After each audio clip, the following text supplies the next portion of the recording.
Give it up one last time for Miss Robyn DuPree. Since Robyn's not out here, I'm going to come out and talk for just another minute, and I'm going to give the mic to each one of these girls, and I'm going to let them say something special about Robyn. I'm going to try not to cry, but I can already tell I'm going to. When I began doing drag, a lot of the people that I had supported emotionally, financially, and professionally turned their back on me. They turned their back on me and said I shouldn't be doing it. They told me I could not do it. And when I started doing it, they made fun of me. They told me a lot of things that at the time it didn't hurt my feelings, it motivated me. Now that I'm getting older, I look back on it and it, instead of being able to wipe it away, it hurts me more today when it didn't hurt me before. There were a few people that supported me unconditionally. One of them was Robyn. One of the people that supported me, they got me because I jumped off the path of doing drag. I was going to do a contest and be done.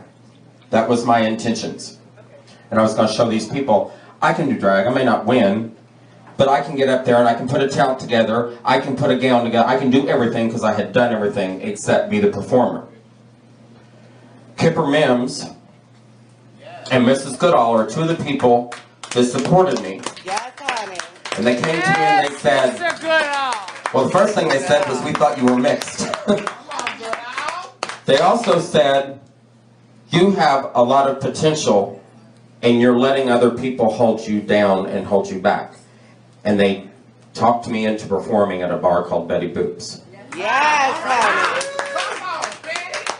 and there I became the white girl that could dance. Because a lot of times white girls can't dance. Kristina, dance for me. I'm just kidding. A next stepping point for me was Robyn said, if you take me to Nashville, I'll get you in the show. I went down there and I remember, let's have a moment for Bianca Page, for those of you that knew her. I remember going to Nashville with Robyn. And I had gone into the room where Robyn was and I said, Mama, does my makeup look okay? And she go, oh, come here, baby. And she grabbed this big fucking brush and she went bam, bam, bam into brown and went and put like 2 ounces of brown on me. And she said, you look beautiful. Go out there and wear them out. I remember walking downstairs and Bianca Page looked at me and she said, all right, girl.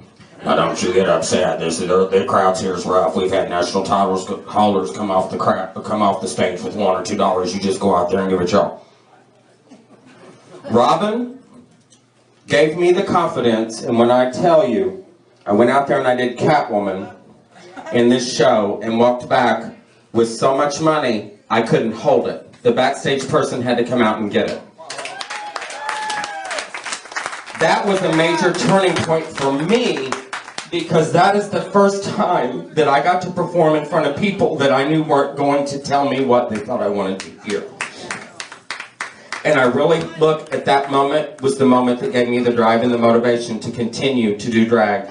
And I may not be the most successful person that you'll ever see in a wig and makeup, but I've been far more successful than I myself and probably any 4 of these girls think I have been. And I want you to give it up for Robyn, because she's the person that instilled that in me. Robyn, I love you. Marlene, I love you. And that's my story about Robyn DuPree, and I'm going to turn the microphone over to Samantha.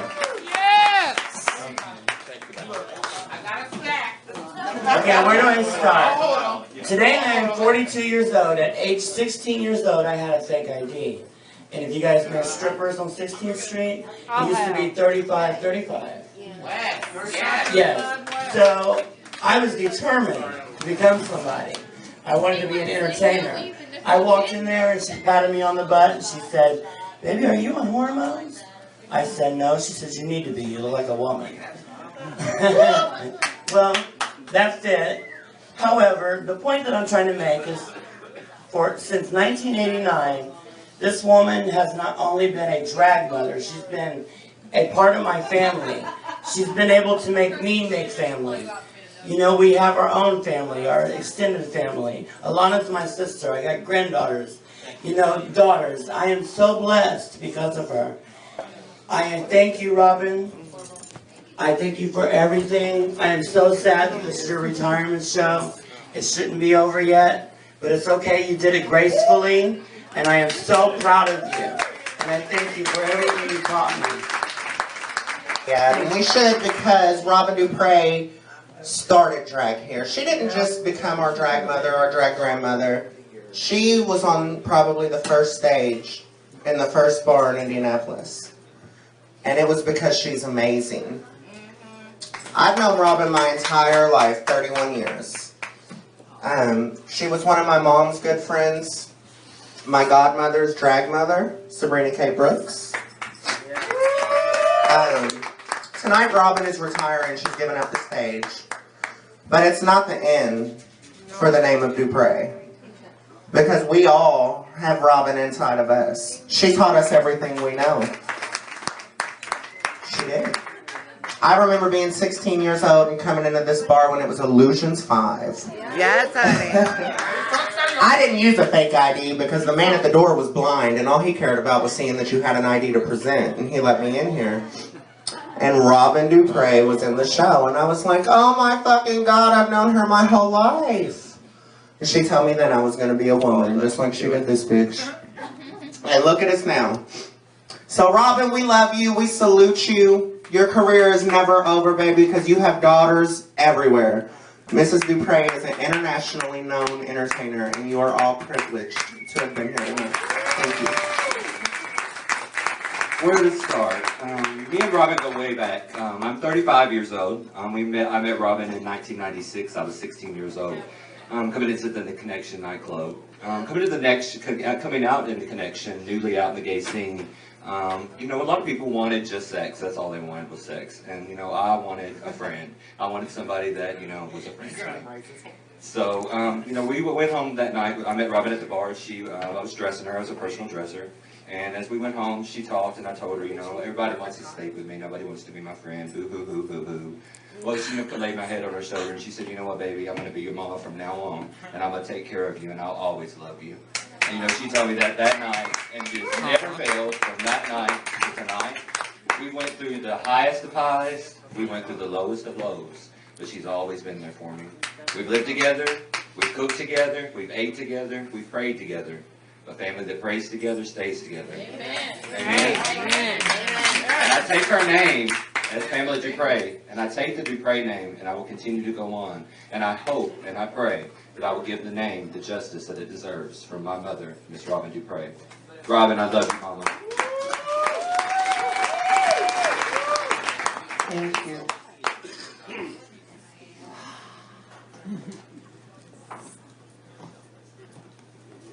Robyn, I know you can hear me. I want to know what's on my mind.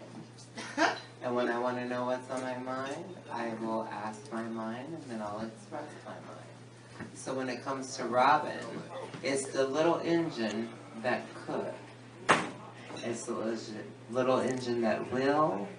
It's the little engine that will continue.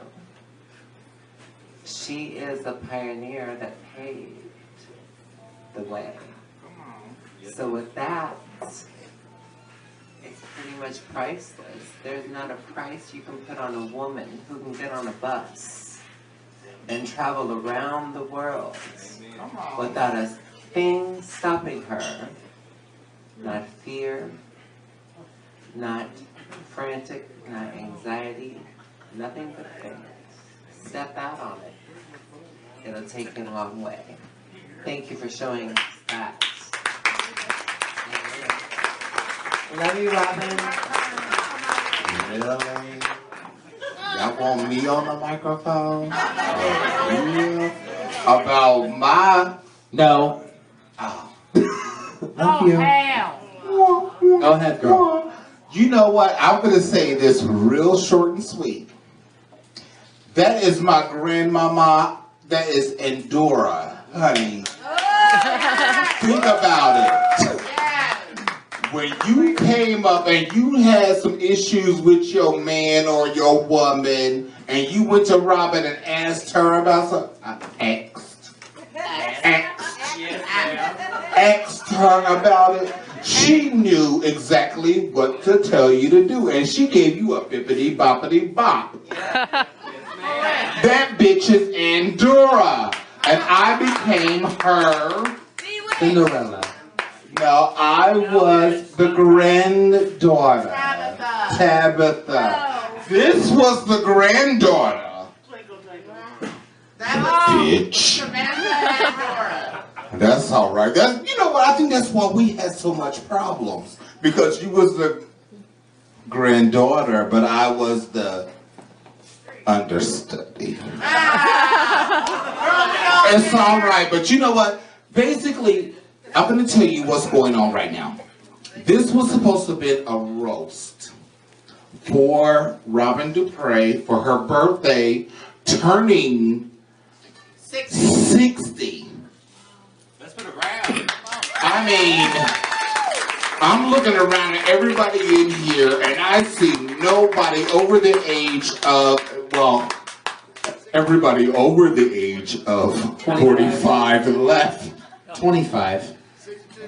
Well, no, there's some, I'm 43. Girl, you're 25. No, I'm 43, and I love it. Because it was Robyn DuPree.